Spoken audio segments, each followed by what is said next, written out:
Hello, everyone. Welcome to this month's LinkedIn Live. I do these every last Wednesday of the month, whether there are 4 Wednesdays or 5 Wednesdays like this month.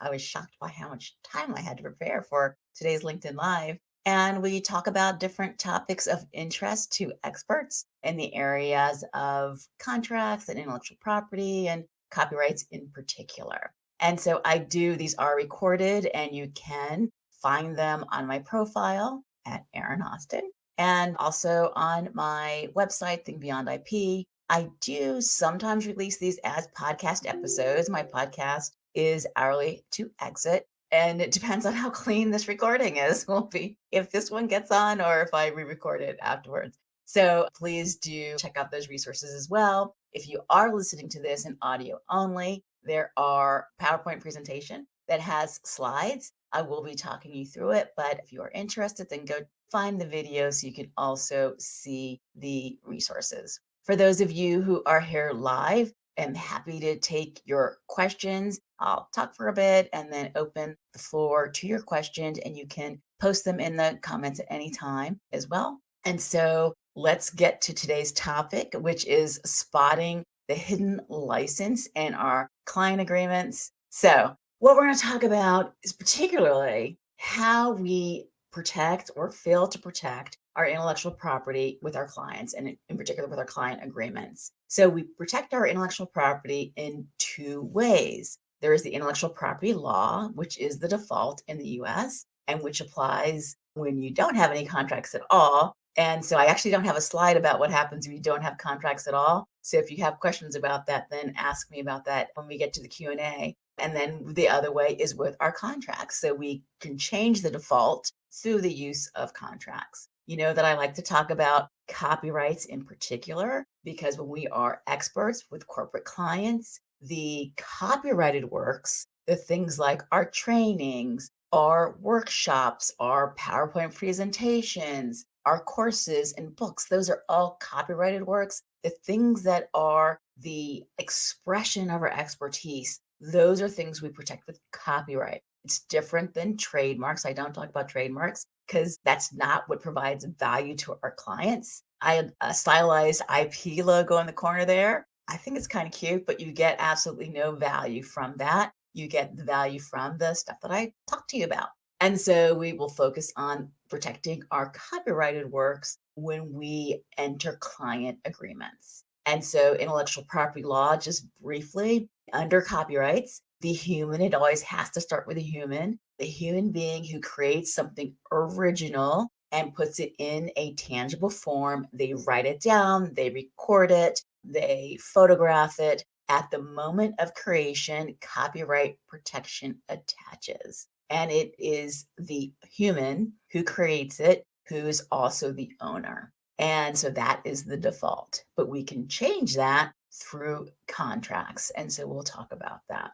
In our client agreements, we're going to talk about the provision specifically in your client agreements that addresses the contractual provisions that change the default. And so some of the paragraph headings you will find it under. Intellectual property is probably the number one, probably 75% of the paragraph headings will be intellectual property, but other ones might be deliverables or work product or just ownership. I went through a couple dozen examples of client agreements that I've worked on just to see what they generally say. And so these are where you will look for the language regarding intellectual property rights in connection with the work that you do for your clients. Before we get into a real example that we will parse, I want to just talk about the concepts that we will find in a client agreement in that intellectual property provision. And so these are the types of ownership or permissions that we have in copyrights under intellectual property law.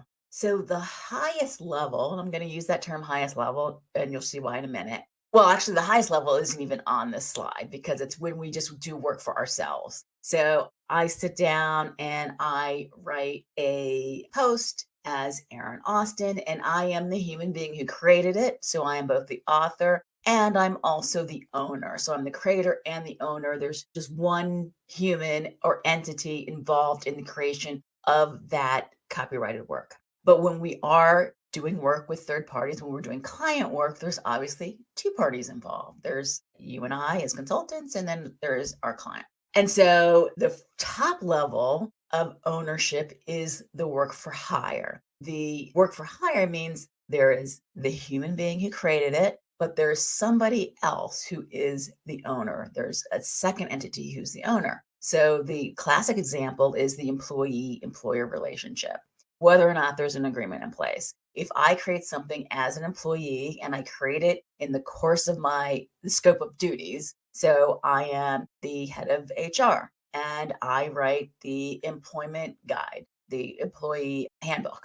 I created that in the course of my employment. I am the human being who created it, but the author for copyright purposes is my employer and also the owner. So if we were to look that up at the Copyright Office, there's only one entity listed there, employer. I don't appear anywhere on there. I don't even exist for the purposes of the creation of that asset. When it's not an employee and it's a contractual relationship, like what we have with our clients, then the work for hire concept also exists. You do have to have the magic words work for hire. We'll look at that in a second. And then when we have that, it's in writing and it's signed and it's work for hire. The human being, the consultant, is creating it, but the client is the owner. And again, they immediately own it as if they created it themselves. So there's no separation there. Versus assignment. When there is an assignment, I have the creator, and that is the human, of course. And then I have the person who's going to own it. So if we were to look at that in the Copyright Office, there would be the author, the human, and then the owner would be the separate entity, the client. So there is actually a transfer of rights from the creator to the owner, and that's the assignment. And then license is the last level where the creator and the owner is the same, but they're giving permission to the third party to use some or all of my rights that I have in that work. These are the three kind of concepts that we will find in a client agreement. So let's look at an example. This is going to be a very typical provision. It will have this first section. I'm not going to read the whole thing to you, but I am going to point out the key provisions that we are looking for. So in this first paragraph, it is talking about the rights that contractor, I use the term contractor instead of consultant here, is providing to the client. So this refers to the deliverables, that the contractor is agreeing that all the deliverables are owned by the client and that the contractor has no rights in it and that it is a work for hire for the client. So that is that first level. As soon as it's created by the contractor, it is as if the client created it and they immediately own it and immediately have all the rights under copyright law in that work. However, the bucket of things that can fall under work for hire when it is a contractor relationship versus an employment relationship is actually defined. Like, not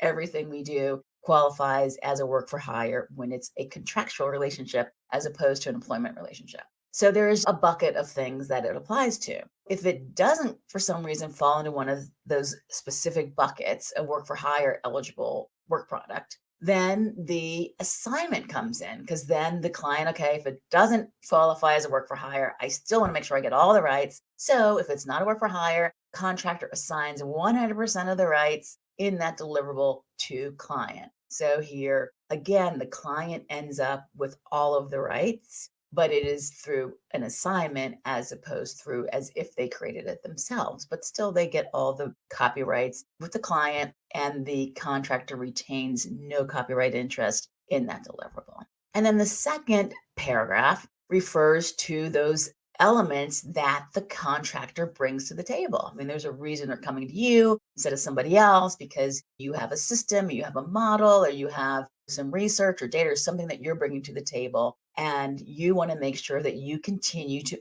own those materials. So we want to make sure that we are carving out from that work for hire and that assignment your pre-existing materials. This second paragraph says you retain ownership in those things. But where is the license? So the last part of that sentence is the license that you are granting to your client to use your materials. Obviously, they have to have a license to use it. Let's say you do a strategic analysis, and as part of that analysis, you're using some pre existing research that you had, you're using some models and templates that you have, and you package that together for the deliverable, and you present that strategic analysis to your client. And so they have to have the right to use the things that you incorporated in that deliverable. The issue is, how broad is that license? This is very standard language that you will see from the client. Now, first of all, this one is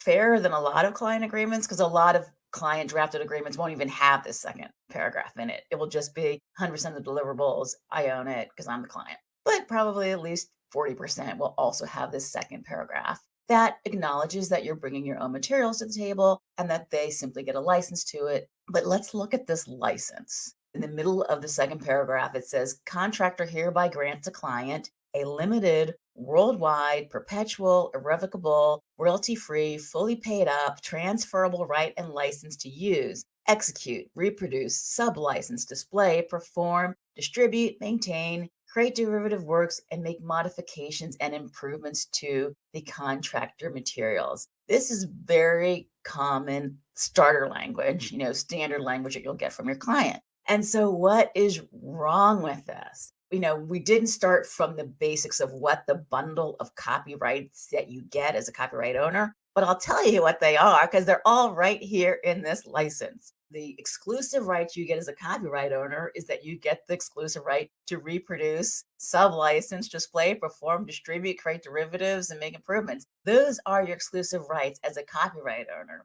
And so when you have a license that is this broad, even though you are retaining ownership of that work, you have granted a license to your client that is so broad that they can do everything that you can do as a copyright owner without coming back to you. So they can sub-license it, they can create derivatives, they can reproduce it, distribute it without paying you another dime because you have granted them that broad of a license. So what do we want to do? We want to make sure that we are limiting that license. And so just, I probably should do my disclaimer here. Of course, this is information, legal advice. If you have specific questions about your agreements, talk to a lawyer, but this is pretty good advice, information. So there are a couple of things that we want to do.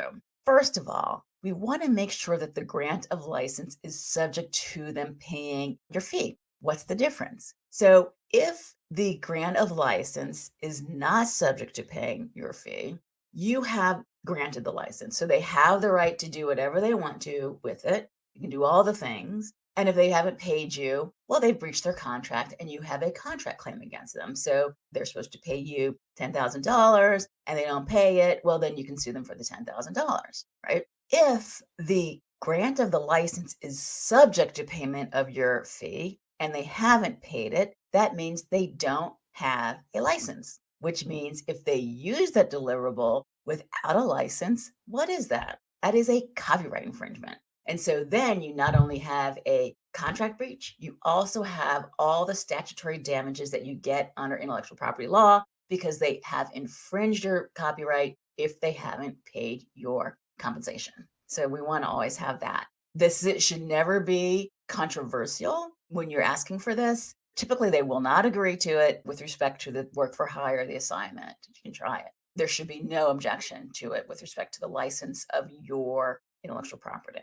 Clarifying that it's non-exclusive. Frankly, if it doesn't say exclusive, it is by default non-exclusive, but let's be clear so there's no misunderstanding. Nobody thinks they have an exclusive license. And then we've just cleaned up to make sure that the license that you have granted them in your pre-existing material is only for their use and their use alone. They can't transfer it, they can't sub-license it, they can't create derivatives, and it is for their internal use. And, I'm making the assumption that the deliverables for their internal use. Most of the things that we do for our clients is to help them inside their businesses. It's not something that they're reselling. And so make that very clear in the license so that if they want to do something else with it, they want to use it with an affiliate or they want to somehow incorporate it in something that they're going to sell. You want to make sure that your fee is consistent with the breadth of the use that they're looking for. These are all very reasonable requests. People often ask me, I don't know if I'm allowed to ask for changes.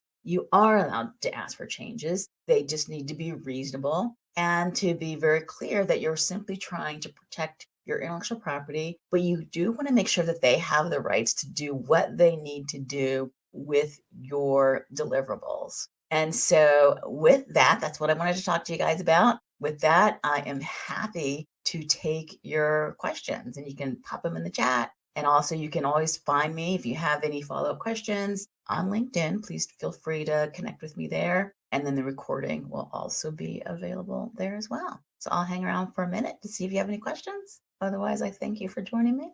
All right, guys. Well, thank you again. And if anything comes up, you know where to find me. And I look forward to next time. Don't forget the last Wednesday of every month at noon Eastern. And I do take requests. So if there's ever a topic that you want me to address on a live, just shoot it over to me and I'd be happy to do that. Thanks. And then that's where you can find me as well on online. All right. Thanks, guys. See you next month.